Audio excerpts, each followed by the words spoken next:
A ver las soluciones de los ejercicios de la semana 8. Entonces en la pregunta 1 nos pide la corriente inicial y la constante de tiempo tau.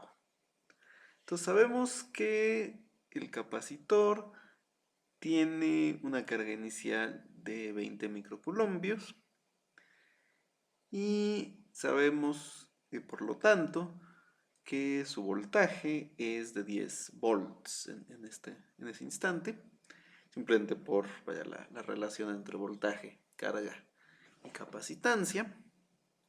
Entonces, el voltaje inicial a través de la resistencia es también de 10 volts. Recuerden que tienen que sumar a 0 todos los voltajes del circuito.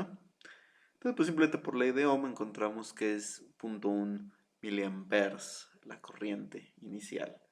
La constante de tiempo para un circuito de este tipo es tau igual a RC y eso nos da 0.2 segundos con los valores de 2 microfarads y 100 kiloohms de la capacitancia y resistencia respectivamente. La pregunta 2 sobre un circuito más o menos parecido, pero con una batería de 10 volts, además del capacitor y la resistencia. Y nos dice que en este caso el capacitor tiene una carga inicial Q de 0. Entonces, bueno, antes de cerrar el switch, sabemos que el voltaje a través del capacitor es de 0, nuevamente por la relación entre carga y voltaje. Entonces, pues todo el voltaje es para la resistencia. Entonces sabemos que la corriente inicial es de 0.1 miliamperes. Entonces, a tiempos largos, bueno, recordemos que a través de un capacitor la corriente decae exponencialmente. Entonces, a tiempos muy largos, pues tomamos la corriente del circuito como 0 y por lo tanto el voltaje a través de la resistencia tiene que ser 0 y por lo tanto el voltaje a través del capacitor tendría que ser de 10 volts. Entonces podemos obtener de ahí que la carga Q es de 20 microcoulombios, sustituyendo, digamos, los valores que conocemos del voltaje y de la capacitancia. Constante de tiempo tau también es RC en este circuito, entonces por lo tanto también es de 0.2 segundos. Pregunta 3, hasta cierto punto una pregunta casi puramente matemática, en el sentido que es sobre las propiedades de la función exponencial.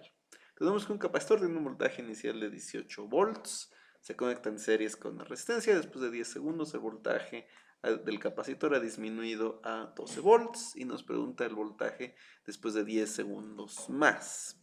Bueno, recordemos que la corriente decae exponencialmente, por lo tanto el voltaje a través de la resistencia decae exponencialmente y por lo tanto, ya que está en series con el capacitor y es lo único que hay en este circuito, el voltaje del capacitor también decae exponencialmente. Entonces sabemos que la evolución del tiempo es exponencial.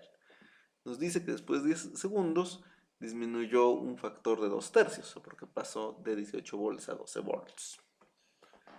Entonces, si recordamos las propiedades de la función exponencial, pues después de unos 10 segundos más va a caer otro factor de 2/3. Entonces, si tomamos 2/3 de esos 12 volts, nos da 8 volts. Pero alternativamente podríamos obtener la constante de tiempo a partir de estos dos datos, vaya, de los 18 volts y los 12 volts después de 10 segundos. Podríamos usar logaritmos, obtener la constante de tiempo y simplemente sustituir después por 20 segundos, eso es perfectamente válido. Pero esto es un poco más rápido y simple, ¿no? Recordar las pruebas de la función exponencial, entonces que si decayó en 10 segundos un factor de 2/3, pero en los siguientes 10 segundos va a decaer otro factor de 2/3. El 4 pues también nos muestra un circuito de batería, resistencia y capacitor. Entonces aquí lo que es crítico es recordar que la corriente va a decaer exponencialmente conforme se carga el capacitor. Y la única gráfica que corresponde a un decaimiento exponencial es la C, entonces la respuesta, por lo tanto, es la C.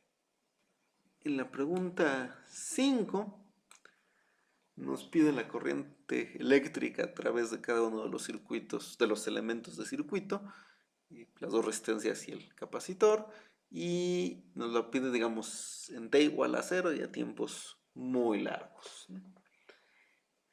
Pero al momento de cerrar el switch, el voltaje a través del capacitor es 0, eso nos lo dice el pie de figura.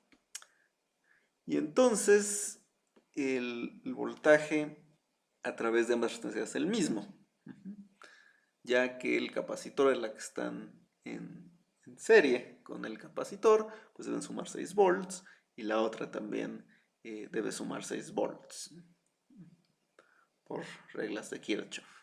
Entonces ambas tienen 6 volts, ambas tienen la misma resistencia, y haciendo los cálculos según ley de Ohm, tenemos que hay una corriente de 30 microamperes a través de cada una de las resistencias. Como el capacitor está en series con una de ellas, pues sabemos que su corriente también es de 30 microamperes. A tiempos muy largos, el capacitor va a estar completamente cargado y por lo tanto va a haber una corriente de 0 a través de él. Por lo tanto, la resistencia que está en series con él, o sea, la que está hasta arriba del diagrama, también va a tener una corriente de 0. Entonces, toda la corriente que haya en el circuito va a tener que ir a través de la resistencia que está, digamos, en el centro del diagrama. Y bueno, por reglas de Kirchhoff, pues sabemos que su voltaje es de 6 volts y por lo tanto